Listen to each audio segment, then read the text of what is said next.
the country. All these are Motekun, they are state police in disguise. All these vigilantes. Lagos is telling you that they already have a state police. Those guys known as the LNSC or whatever they call them in Lagos, they are the people who are so brutal that they beat up people during NSAS remembrance. They are the one who beat up one guy that Inibehe defended. So state police is already available. What we don't have is a framework for regulating and training, discipline, and remuneration. Those 4 things are important. You can't have state police give them guns and not pay them properly. And these governors are, you know them, they are deadbeats. They don't like paying salaries. And there has to be a process for regulation. So that if somebody is a policeman working in the state, if it goes beyond his bound, there must be a federal police that can bring them to order. Or if they go rogue, there must be a federal that takes over that state police while we fix it. And to make sure that the governors do not use them to commit crime. Because even now, as we're speaking, governors are using the federal police to commit crime, because that's what most people are worried about with regards to state police. But I've always stated it that I do not mind if we have federal police, state police, local government police, town police, campus police. We need police everywhere, but we don't need a police state. That's where we have a problem. The police state is one in which the police is the most superior and does whatever it likes. So, but it's good to have, and already most communities already have their own police. We just don't call them state police. Okay, sir. DCP Kyari was discharged and acquitted with his non-declaration of assets KCB, and his 2 brothers were dismissed. And in court, the judge made a statement that he said Abba Kyari has represented Nigeria with bravery. So what do you... Is that not the same judge that sent Nnamdi Kanu to prison? That tells you where the judges and their loyalty is. But I have not seen the judgment. I don't want to preempt what he said, but I've also always stated that some of these cases will fall apart while you are no longer paying attention. And when the people who are being prosecuted play the right ball. Maybe Abba Kyari has joined the APC, who knows? I don't know, but if he did, then you can also expect his next case to collapse the way this one. The truth is that the Nigerian system is so bad, even prosecutors can't do a clean job because they never present the real case. They don't have the competence, they don't have the capacity to prosecute. That is why most of the time prosecution looks like persecution, because they never have their skin in the game. So lastly, sir, I would like you to... That's lastly on your side. On yeah. your side. So I'd like you to give us details about the issues surrounding these activists with the Minister of Interior, Tunji Ojo. No, I've stated it. I have a zero tolerance policy for any government official who is using the police, the army, DSS, or even vigilante to oppress anyone. And my position is stated clearly on Facebook yesterday. Tunji Ojo has no right to prosecute anybody who is asking to see his certificates. The only thing he can do is to present certificate and say, no, I'm qualified and I have not been engaging in any infraction. And I've made that very clear. It applies to Taraba governor, it applies to Borno governor, it applies to the governors who have a predisposition to use the police to oppress citizens. It applies to Egbetokun, David Mahi. So I have zero, and the most notorious one is the governor of Niger State, Bago, yes.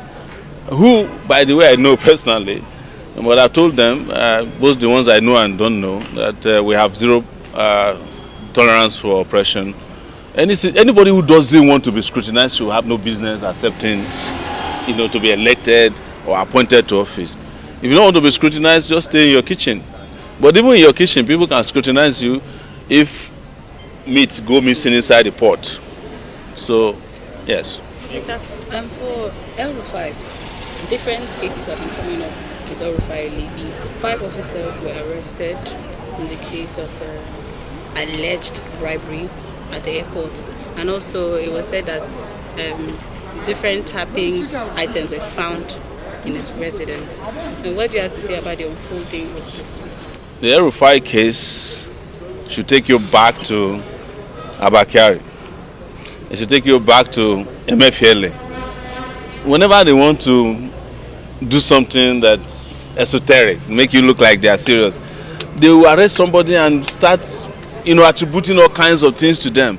But in the real sense of it, they don't want to prosecute them. They just want to also excite you as a public, so that, by the time you forget, one day the judges will also acquit El-Rufai of. Nobody, for instance, knows what they took from El-Rufai's house. They said they found some gadgets there that are used in tapping phone. The wife said they only took away bank, what's that? Tokens, the token producers. That's what they said. So and then they said they found a BlackBerry inside El-Rufai's house. You don't know what they found.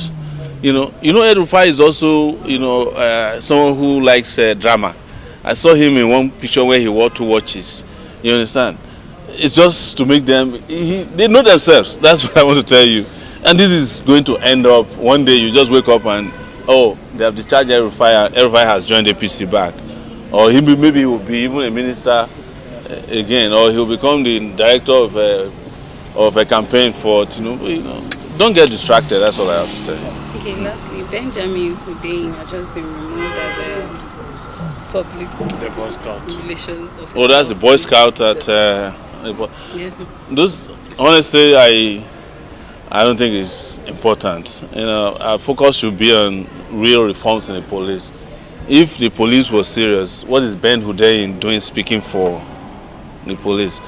Ben Hundeyin should at best be working at the back end, maybe to handle some of their social media handles.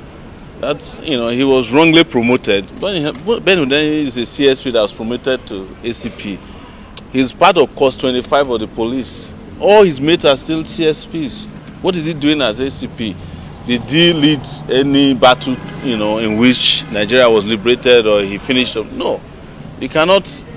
But anyway, there were some of the guys who thought that Egbetokun will not leave, and now that Egbetokun has been kicked out, a lot of them will fall. But that's not what is important. What is important is to keep our guys, our SMD on the go. Big issue. Yeah. The APC, the APC has been they are making Nigeria to move to a one-party system, and oppositions are angry and alleging that it is because of this that the ADC are being dragged to court, and they are looking for the. See, my problem with the people you call opposition is that they are not opposition. They are not opposed to APC. What I'm angry about is that they are a distraction to real opposition. We are the ones who can tell you that we are opposed to the system. And that's why they bring criminal charges against us. But all these jokers who used to be in APC in 2023, some of them who have lost out and are looking for ways to go, but they're not opposition. The problem is that nobody can make Nigeria a one-party state if Nigerians don't make Nigeria a one-party state. Nobody. But, like I said, some things are going to happen that will shock everybody. That's all I can tell you.